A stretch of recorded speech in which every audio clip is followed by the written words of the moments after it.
जिंदगी की दौड़ में अचानक क्या हो गया। सोचा था कुछ और, देखो क्या हो गया। मैं अपने गमों में मायूस था, वो अपने गमों में मायूस। अपना सा कोई था, अपनों में खो गया। कितना ही गुनाहगार था इस जमाने में, चाहे वो सदकाए रमजान के वो अपने गुनाहों को धो गया। वो जो कल शब से इंतजार कर रही थी, फूट फूट के है रो रही। कराची की फिजा में बच्चा जो उसका खो गया। जिंदगी की दौड़ में अचानक क्या हो गया। अस्सलाम वालेकुम एंड वेलकम ज़ैमिनेशन। नाजरीन, 22 मई 2020 1:08 पर इलामा इकबाल इंटरनेशनल एयरपोर्ट लाहौर से PIA की फ़्लाइट PK8303 यानी कि एयरबस A320 99 लोगों को लेकर कराची की तरफ रवाना हुई, लेकिन लैंड करने से चंद लम्हात पहले ही मॉडल कॉलोनी में क्रैश कर गई। प्लेन क्रैशेस की हिस्ट्री का सबसे स्ट्रेंजर्स प्लेन क्रैश इसी को बोला जा रहा है, क्योंकि किसी को कुछ नहीं पता कि क्या हुआ होगा। Everything was completely normal until the landing तक सब कुछ ठीक ठाक था, लेकिन जैसे ही प्लेन लैंड करने लगा, साथ ही मॉडल कॉलोनी या रनवे के बिल्कुल करीब चंद मीटर के फासले पर वहां पे ये फ्लाइट क्रैश कर गई। अब हम एक डिटेल एनालिसिस करते हैं कि उस दिन हुआ क्या होगा, क्योंकि चंद लोग PIA को ब्लेम कर रहे हैं और कुछ लोग पायलट को ब्लेम कर रहे हैं। लेकिन क्या कोई खराबी थी एयरक्राफ्ट के अंदर या ये पायलट की मिस्टेक है? नाजरीन, इस प्लेन के अंदर 99 लोग थे, जिसमें से 91 लोग इसके पैसेंजर थे और बाकी 8 इसके अमले के लोग थे। इस प्लेन क्रैश में सिर्फ 2 लोग बचे हैं और बाकी 97 लोगों की शहादत हो गई है। विटनेसेस का कहना है कि मॉडल कॉलोनी में ये सबसे पहले एक मोबाइल टावर से टकराया और उसके बाद ये घरों से टकरा गया। रिपोर्ट्स के मुताबिक इससे 25 घर मुतासिर हुए, जिसमें से 5 घर टोटली तौर पे डिमोलिश हो गए हैं। लेकिन मौजूदा तौर पे जमीन पे जितने भी लोग थे, घरों में जितने भी लोग थे, उनको कुछ भी नहीं हुआ। अल्लाह ने उनको बचा लिया। मुसाफिरों में से 90 लोग पाकिस्तानी थे और एक शहरी यूनाइटेड स्टेट्स का था। इस फ्लाइट में 51 मर्द थे, 31 औरतें और 9 बच्चे थे। अब इस प्लेन क्रैश को समझने से पहले हम इस प्लेन की हिस्ट्री देखते हैं कि इस प्लेन को कब और कैसे बनाया गया था। PIA फ्लाइट PK8303 यानी कि एयरबस A320 16 साल पुराना जहाज है और 2004 अक्टूबर को चाइना को सौंप दिया गया था। इस जहाज ने अपनी पहली फ्लाइट 17 अगस्त 2004 को ली थी और फिर ये 2004 से लेकर 2014 तक चाइना ईस्टर्न एविएशन कंपनी के टैग पर उड़ता रहा। फिर 31 अक्टूबर 2014 को लीज पर पाकिस्तान के सुपुर्द कर दिया गया।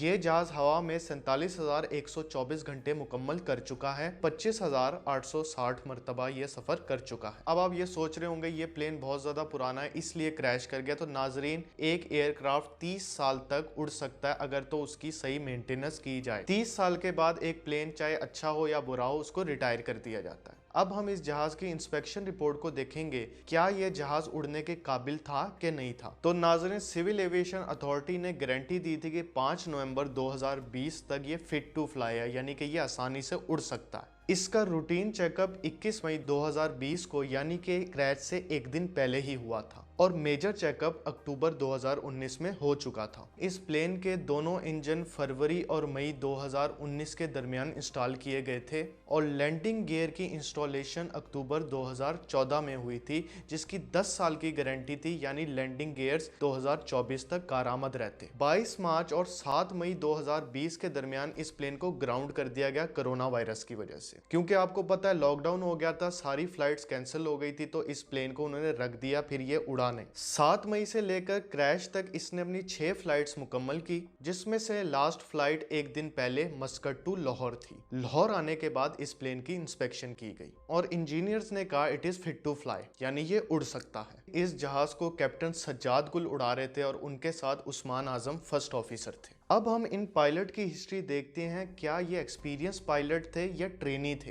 कैप्टन सज्जाद गुल को प्लेन्स उड़ाने का 24 साल पुराना तजर्बा था। कैप्टन सज्जाद गुल इस क्रैश से पहले 17,000 घंटे का फ्लाइट टाइम मुकम्मल कर चुके थे और A320 की एयरबस उड़ाने का 4700 घंटे का तजर्बा हासिल था। कैप्टन सज्जाद गुल नहायत ही एक्सपीरियंस कैप्टन थे और हम बासानी ये बात नहीं कर सकते कि कैप्टन सज्जाद गुल की ये गलती थी। 22 मई 2020 को 1:08 पर ये लाहौर से निकला और 2:34 पर इस जहाज ने पहली लैंडिंग की। ये लैंडिंग सक्सेसफुल ना हो सकी, ये जहाज दोबारा उड़ा और दोबारा जब लैंड ये करने लगा तो साथ ही मॉडल कॉलोनी में घरों से टकराकर क्रैश हो गया। पहली लैंडिंग का टाइम 2:34 था और क्रैश का टाइम 2:39। ये जिस रनवे पर उतरना चाह रहा था उस रनवे का नाम है 25 लेफ्ट यानी कि 25L और ये 10,000 फीट का रनवे है। तो फिर ऐसा क्या हुआ कि पहली लैंडिंग सक्सेसफुल ना हो सकी, जहाज को दोबारा उड़ना पड़ा और जब ये दोबारा उड़ा तो ये अपना अल्टीट्यूड मेंटेन ना कर पाया और साथ ही घरों से टकरा गया। अगर इस जहाज को सिर्फ 10 से 15 सेकंड मिल जाते तो शायद ये रनवे पर क्रैश करता। रनवे और मॉडल कॉलोनी का डिस्टेंस चंद मीटर्स का है। नाजरीन, अब हम एक छोटा सा स्केच बनाते हैं कि उस दिन हुआ क्या होगा। 1:08 पर यह फ्लाइट लाहौर से रवाना हुई और 2:34 पर जब ये कराची पर पहुंची तो इसने लैंडिंग करने की कोशिश की, लेकिन इसके पहिए ना खुल पाए और ये अपने इंजन के बल रनवे पर लैंड कर गई। जब ये इंजन के बल लैंड की तो इसके इंजन पे स्क्रैप्स आ गए बहुत ज़्यादा, यानी कि इंजन बहुत ज़्यादा दोनों साइडों का डैमेज हुआ और 2 से 3 बार ज़मीन के साथ लगकर ये दोबारा उड़ गई। अब क्या इसके लैंडिंग गियर्स में प्रॉब्लम थी जिसकी वजह से व्हील्स ना खुल पाए, या ये कैप्टन की गफलत थी? हम अपने तौर पर एक एनालिसिस कर सकते हैं, क्योंकि जब तक फाइनल रिपोर्ट नहीं आती हमें नहीं पता लगेगा कि उस दिन क्या हुआ होगा। जब भी एक प्लेन लैंड करने लगता है तो लैंडिंग से पहले एक चेक लिस्ट होती है जिसमें लिखा होता है कि इंजन ठीक है, फिर वो टिक कर देते हैं, फिर वो कहते हैं लैंडिंग गियर्स ठीक है, टिक कर, मतलब एक चेक लिस्ट होती है पूरी। तो लैंडिंग के वक्त ईच एंड एवरीथिंग जहाज की चेक होती है। तो ऐसा कहना बहुत ही अनलाइकली है कि कैप्टन को पता ही नहीं लगा कि लैंडिंग गियर खुले हैं या नहीं खुले, क्योंकि उसके साथ दूसरे अमले वाले लोग भी होते हैं जो चेकलिस्ट पढ़ रहे होते हैं। और जब भी लैंडिंग गियर्स नहीं खुलते, यानी कि व्हील्स जहाज के नहीं ओपन होते या लैंडिंग गियर सही तरीके से लॉक नहीं होता, तो जहाज के अंदर एक अलार्म बोलता है।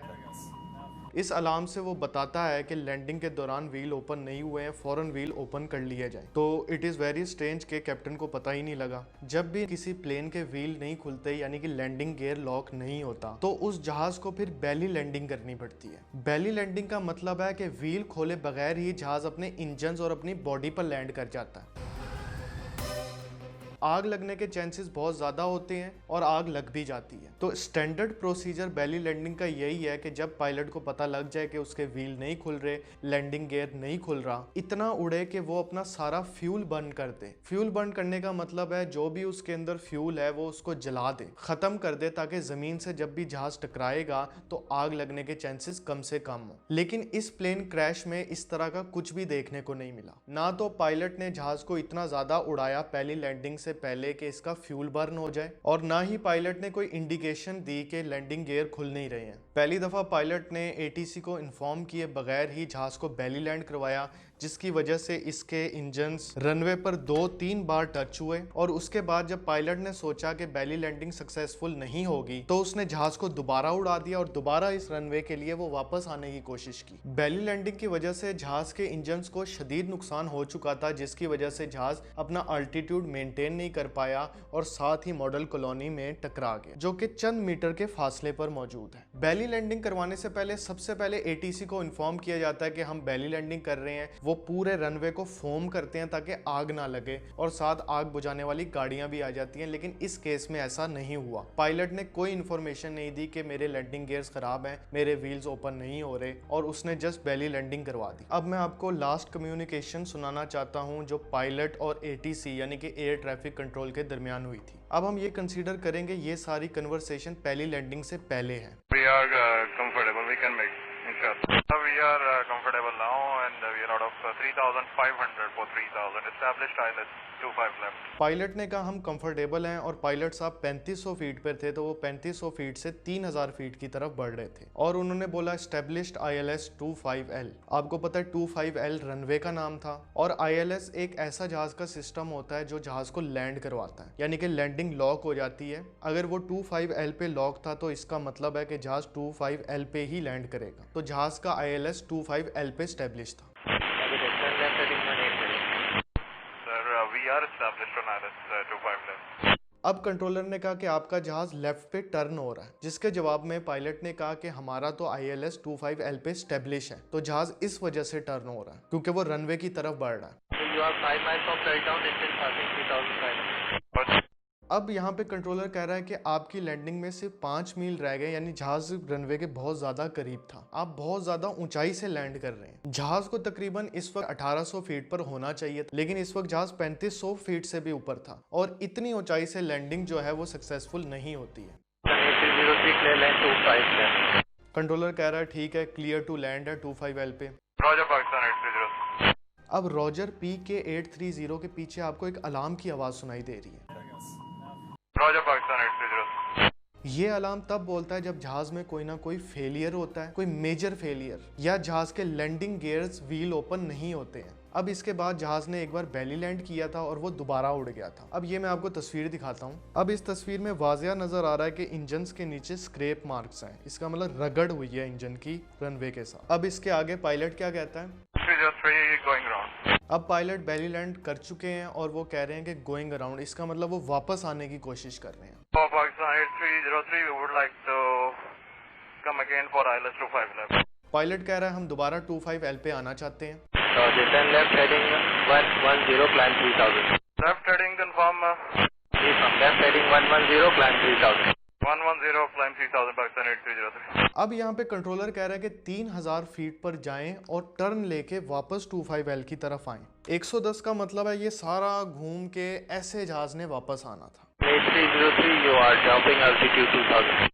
अब यहाँ पे कंट्रोलर कह रहा है कि आपका अल्टीट्यूड जो है, आपकी ऊंचाई जो है वो ड्रॉप हो रही है आहिस्ता आहिस्ता, और आप इस वक्त 2000 फीट पे आ गए थे। आपको कहा था आप 3000 पे जाके रिपोर्ट करें और आप 2000 पे आ गए। अब इसका यही मतलब है कि जहाज के दोनों इंजन फेल हो चुके थे, क्योंकि जहाज अपने एक इंजन से भी उड़ सकता है। Sir, we have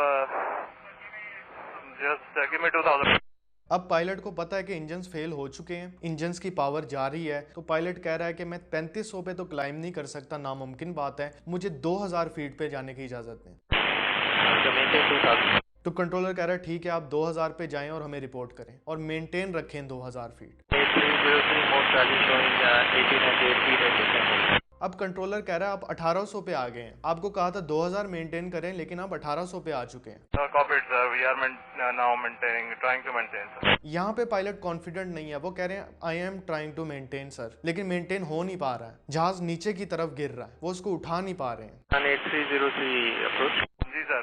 यहाँ पे पायलट ने कहा जी सर। अब मैं यहाँ पे आपको एक बात बताता हूँ कि जब भी इंसान बहुत ज्यादा टेंस्ड होता है तो वो अपनी ओरिजिनल लैंग्वेज में आ जाता है। यहाँ पे उन्होंने कहा जी सर, तो उन्होंने उर्दू बोली है यहाँ पे। Appears to be turning left. Controller कह रहा है कि आप तो लेफ्ट टर्न कर रहे हैं। अब हुआ क्या, जब पायलट ने कहा कि आई एम गोइंग अराउंड, मैं दोबारा जा रहा हूँ। गोइंग अराउंड एक ऐसा प्रोसेस है जिसके अंदर वो जहाज की फुल पावर मार देते हैं ताकि वो एक चक्कर कंप्लीट करके वापस आ सकें। तो कंट्रोलर ने कहा ठीक है, आप 3500 फीट पर जाएं और 110 की हेडिंग से घूम के ऐसे आपको लेके आएंगे दोबारा रनवे की तरफ। अब फर्ज करें 110 जो है वो यहाँ है, लेकिन जहाज पहले ही लेफ्ट पे टर्न कर रहा है इस पॉइंट से पहले ही, तो इसलिए कंट्रोलर कह रहा है कि यू आर टर्निंग लेफ्ट, कि आपको बोला था आप यहाँ से घूम के आए, आप यहीं से घूम रहे हैं। We'll proceeding back, sir. We have lost engines. अब यहाँ पे पायलट ने कह दिया कि हमारे दोनों इंजन फेल हो चुके हैं, हम डायरेक्ट आ रहे हैं, यानी कि अब हम पूरा चक्कर लेके तो नहीं आ सकते, पावर नहीं है, इस रनवे की तरफ यहाँ से तो नहीं आया जा सकता, तो यहाँ से वो करके दोबारा आना चाह रहे हैं, क्योंकि इंजन फेलियर की वजह से ये वाली जो अप्रोच है पायलट नहीं ले सकता, तो वो यहाँ से अप्रोच ले रहा है। Confirm you are carrying out belly landing. Runway available to land at 25. Roger.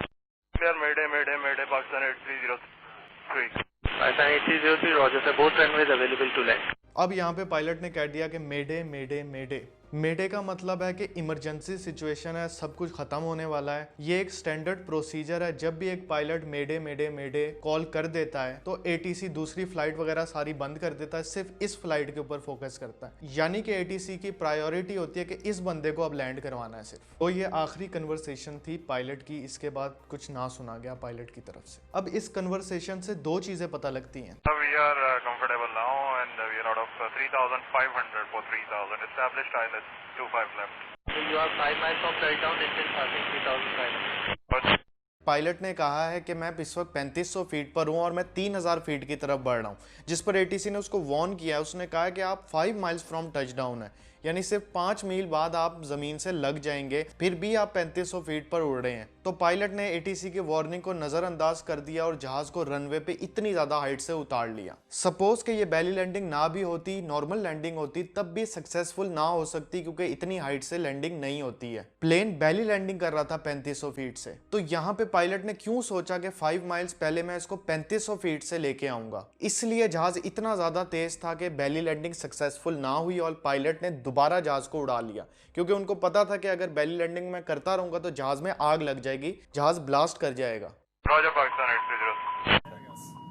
दूसरी चीज के रॉजर 8303 के पीछे आपको अलार्म का साउंड सुनाई दे रहा है। ये अलार्म साउंड तब सुनाई देता है जब कोई इंजन में खास प्रॉब्लम होती है या लैंडिंग गियर्स ओपन नहीं होते हैं। अगर पायलट को पता था कि जहाज के व्हील ओपन नहीं हुए हैं तो उन्होंने 3500 फीट से जहाज को बेली लैंड क्यों करवाया। पहले सिनारियो से ये चीज़ कंफर्म हो जाती है कि लैंडिंग गियर्स ओपन नहीं थे, इसलिए जहाज के इंजन ज़मीन पर लग गए, रनवे पे रगड़े गए। क्योंकि नाजरीन, जब भी लैंडिंग गियर्स खुले होंगे, पहिए खुले होंगे, तो ऐसा हो ही नहीं सकता कि इंजन ज़मीन पर लग जाए। इसको नोज लैंडिंग गियर बोला जाता है और ये मेन लैंडिंग गियर्स होते हैं। अगर इन दोनों में से किसी में भी खराबी होती है तो जहाज अपने इंजन के बल रनवे पे लग जाता है। या तो ये दोनों फेल थे या इनमें से कोई एक गियर सही नहीं था। सिविल एविएशन की रिपोर्ट देख लेते हैं जो रनवे की है। सिविल एविएशन की रिपोर्ट के मुताबिक रनवे के 4500 फीट पर लेफ्ट इंजन लगा है जहाज का, फिर 5500 फीट पर दोनों इंजन टच हुए हैं जमीन से, जहाज फिर एक बार रनवे से टकराया है और उड़ गया है। और मार्क्स से ये लग रहा है कि जहाज की स्पीड बहुत ज्यादा थी।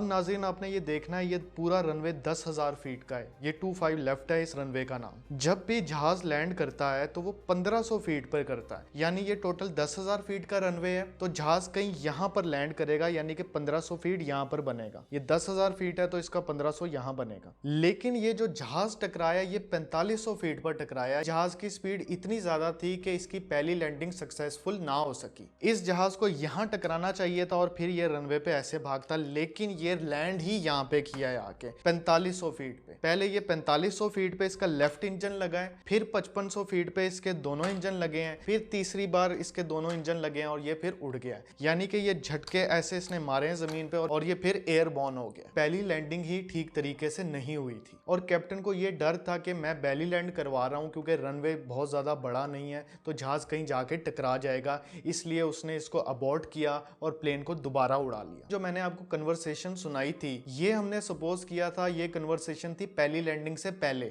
लेकिन अब इसी कन्वर्सेशन को दोबारा सुनेंगे और ये सपोज करेंगे कि जहाज एक बार जमीन से लग चुका है, जहाज के इंजन फेल हो चुके हैं या फेल हो रहे हैं, और फिर हम इस कन्वर्सेशन को देखेंगे। आपने ये सपोज करना है कि इस वक्त बेली लैंडिंग हो चुकी है, जहाज के इंजन रगड़े गए हैं। तो ये सुनिएगा। We are comfortable. We can make, inshallah. We are comfortable now, and we are out of 3,500 for 3,000. Established ILS 25 left. अब देखें यहाँ पे पायलट ने कहा वी आर कंफर्टेबल नाउ, इसका मतलब वो पहले कंफर्टेबल नहीं थे, यानी कि बेली लैंडिंग वो पहले कर चुके थे। फिर उन्होंने दोबारा कहा वी आर कंफर्टेबल नाउ और इस वक्त मैं 3000 फीट पे जा रहा हूँ 3500 फीट से। अब नाजरीन, जहाज बेली लैंड हो चुका था, वो दोबारा उड़ चुका था और वो दोबारा 3500 फीट पर चला गया था। जब 3500 फीट पे था फिर पायलट ने कहा आई एम कंफर्टेबल नाउ, यानी कि मेरी बेली लैंडिंग हो चुकी है लेकिन फिलहाल प्लेन कंफर्टेबल है। We are established on ILS 25 left. So you are 5 miles from touchdown, engine passing 3,500. Roger. 8303 clear line 25 left. Roger, Pakistan 830. अब जब क्लियर टू लैंड उसने कहा है, बाद में रॉजर के बाद डिंग डिंग डिंग सुनाई दिया, यानी कि ये लैंडिंग गियर्स की नहीं है, ये इंजन की है, क्योंकि बेली लैंड जहाज हो चुका था और इंजन की पावर आहिस्ता आहिस्ता जा रही थी, इसलिए पीछे अलार्म सुनाई दिया और पायलट को भी सुनाई दिया होगा, सारे अमले को सुनाई दिया होगा। ये इंजन की साउंड थी क्योंकि इंजन में मेजर फेलियर हो चुका है। अब इस रॉजर के बाद इन्होंने लैंडिंग नहीं की, ये दूसरी बार लैंड करने के लिए आया, Just going round. लेकिन फिर पायलट ने कहा कि आई एम गोइंग अराउंड, यानी कि मैं दोबारा जा रहा हूं। अब ये तीसरी दफा लैंडिंग करने लगा था, यानी कि पहली लैंडिंग बेली लैंडिंग थी, दूसरी दफा 3500 फीट पे गया, दूसरी बार आने लगा जमीन पर, पायलट को अलार्म की साउंड सुनाई दी और दोबारा पायलट ने फुल पावर देके इसको गोइंग अराउंड कर लिया। For Pakistan 8303, we would like to come again for ILS 25 left. और फिर कहा we would like to come again, यानी हम दोबारा आना चाह रहे हैं इस रनवे पे। Roger. Then left heading 110, climb 3000. Left heading confirm. From left heading 110, climb 3000. 110, climb 3000, Pakistan 8303. 8303, you are jumping altitude 2000. Sir, we have just give me 2000. So maintain 2000.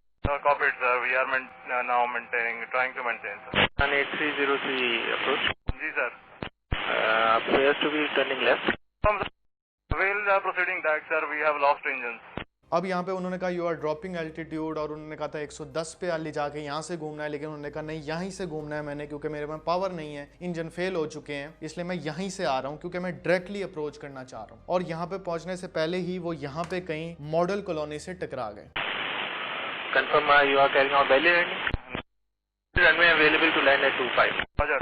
अब यहाँ पे कंट्रोलर ने पूछा है कि कंफर्म करें क्या आप बैली लैंडिंग करना चाह रहे हैं। इसका मतलब पहले प्लेन बैली लैंडिंग कर चुका था, हमारे पास बैली लैंडिंग से पहले की कन्वर्सेशन है ही नहीं। Sir, Mayday, Pakistan 8303. Pakistan 8303, Roger sir. Both runways available to land. फिर मेडे और उसके बाद पायलट की तरफ से कुछ नहीं सुना गया। अब आप ये तस्वीर गौर से देखें कि बैली लैंडिंग करने के बाद इंजन पे कितने स्क्रैप मार्क्स हैं, और यहाँ पे आप सर्कल में देखें, इसको बोला जाता है रैट, RAT, यानी कि रैम एयर टर्बाइन। समझ लें ये एक छोटा सा इंजन होता है, जब सारे इंजन फेल हो जाते हैं तो ये एक बैकअप इंजन होता है जो फ्लाइट कंट्रोल्स को पावर देता है, हाइड्रोलिक होता है ये, और ये जहाज को इतनी पावर देने की कोशिश करता है कि जहाज अच्छे तरीके से लैंड कर जाए, लेकिन यहाँ पर ऐसा हो ना सका। क्रैश होने से पहले जब ये लैंडिंग अटेम्प्ट करने लगा था तो इसकी वीडियो आप देखिएगा। यहाँ पे इस वीडियो में आप साफ देख सकते हैं कि जहाज के व्हील खुले हुए हैं, यानी कि फर्स्ट लैंडिंग के दौरान जहाज के व्हील ओपन नहीं हुए थे, लेकिन दूसरी लैंडिंग के दौरान इसके व्हील ओपन हो गए थे। आपको ये ग्राफ दिखाई दे रहा है 22 मई 2020 को PK 8303 का, ये आपको नजर आ रहा है। ये यहाँ से लाहौर से चली, उसके बाद बिल्कुल सीधी फ्लाइट थी, और उसके बाद इसने लैंडिंग अटेम्प्ट की। यहाँ पर लैंडिंग अटेम्प्ट ना हो पाई, जहाज दोबारा उठा लेकिन अल्टीट्यूड मेंटेन ना कर पाया और फिर क्रैश कर गया। दूसरे सिनारियो में जब हमने ये बात की थी कि जहाज जब बैली लैंड कर गया था तो वो 3500 फीट पर पहुंच गया था। You are 5 miles from touchdown, distance passing 3500. हो सकता है कि हमारा दूसरा वाला सिनारियो ही ठीक हो, क्योंकि उस कन्वर्सेशन से शवाहिद मिल रहे हैं कि जहाज बैली लैंड कर चुका था। इस प्लेन के 2 सर्वाइवर हैं, जफर महमूद और मोहम्मद जुबैर। जफर महमूद इस सिचुएशन में नहीं है कि उनसे इंटरव्यू किया जा सके, लेकिन मोहम्मद जुबैर से जब इंटरव्यू किया गया तो उन्होंने ये बताया कि जहाज 2-3 दफा जमीन के साथ लगा है और फिर उन्होंने उड़ा लिया। जैसे ही उन्होंने लैंडिंग के लिए रनवे पे उतारा है जहाज़, तो वो एकदम से जर्क किया, उसने झटका मारा है, 2-3 दफ़ा वो ऊपर नीचे हुआ जहाज़। उसके बाद वो रनवे पर आ गया। रनवे पर आने के बाद जो है वो थोड़ा सा मूव हुआ है। मूव होने के बाद वो रुका नहीं है। अब आई डोंट नो उसके अंदर जहाज़ का मसला था या उसके अंदर टायर नहीं खुले या क्या हुआ है, लेकिन जो पायलट साहब थे उन्होंने बड़ी होशियारी के साथ उसको दोबारा हवा में उड़ा दिया। अब यहाँ से एक बात कंफर्म हो जाती है कि जहाज ने अगर बैली लैंड किया और वो थोड़ा सा भी अगर घिसटा होता तो उसके लिए उड़ना बड़ा मुश्किल था, क्योंकि जहाज को उड़ने के लिए व्हील्स चाहिए होते हैं। व्हील्स जो है मोमेंटम पैदा करते हैं और फिर जहाज उड़ जाता है। अगर पूरी तरह से जहाज बैली लैंडिंग अटेम्प्ट कर रहा था तो वो जमीन के साथ टोटली तौर पर रगड़ता और रगड़ता रहता, इसका मोमेंटम कम होता रहता, तो इसके लिए दोबारा उड़ना बहुत मुश्किल था। लेकिन जहाज बैली लैंड के दौरान 2-3 बार जमीन से टकराया और उसके बाद फिर उड़ गया, क्योंकि अगर टोटली तौर पर जमीन से इसके इंजन रगड़ जाते तो फिर ये ऊपर ना उड़ सकता। इस जहाज क्रैश को बहुत से लोगों ने देखा है। इजाज मसीह इसके विटनेस थे।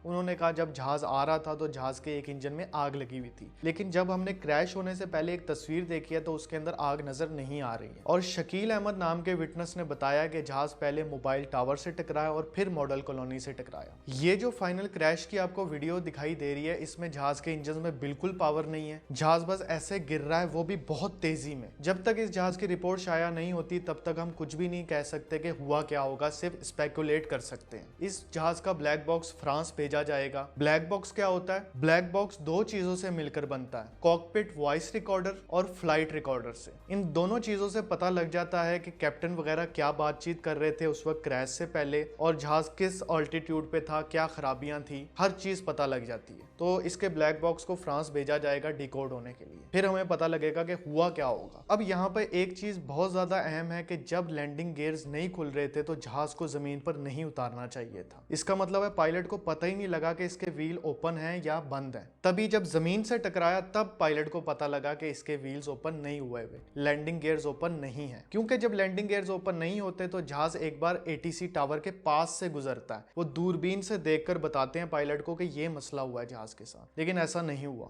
जो मोहम्मद जुबैर हैं सर्वाइवर, उन्होंने अपने इंटरव्यू में यह भी बताया है कि जब जहाज पहली दफा लैंड किया 2-3 बार जमीन के साथ लगा और उसके बाद 10 से 15 मिनट तक उड़ता रहा। फ्लाई करने के बाद 10 से 15 मिनट जो है वो ऊपर उसको उड़ाते रहे हैं। तो नाजरीन, पहली लैंडिंग से क्रैश होने तक का टाइम तकरीबन 6 से 60 मिनट का है। जाहिर बात है वो प्लेन के अंदर थे तो उनको लग रहा होगा कि 10 से 15 मिनट गुजरे, लेकिन 6 से 7 मिनट तक जहाज उड़ता रहा है। इन सब चीजों के बाद कुछ सवालात हैं। क्या अल्टीट्यूड सिस्टम गलत था? क्या लैंडिंग गियर्स का अलार्म नहीं बोला? क्या जहाज के इंजन में पहले मसला था? अगर पहले मसला होता तो लाहौर से कराची तक ना पहुंचता, तो इसका मतलब लैंडिंग गियर्स में कोई खराबी थी और अलार्म में कोई खराबी थी। क्या बेली लैंडिंग के बाद कोई परिंदा इंजन पे हिट किया, क्योंकि यहाँ तस्वीर में एक ईगल दिखाई दे रही है? इन सारे सवालात के जवाब सिर्फ रिपोर्ट्स के बाद आएंगे। अल्लाह इस प्लेन क्रैश के मुतासरीन को जन्नत नसीब करे, आमीन।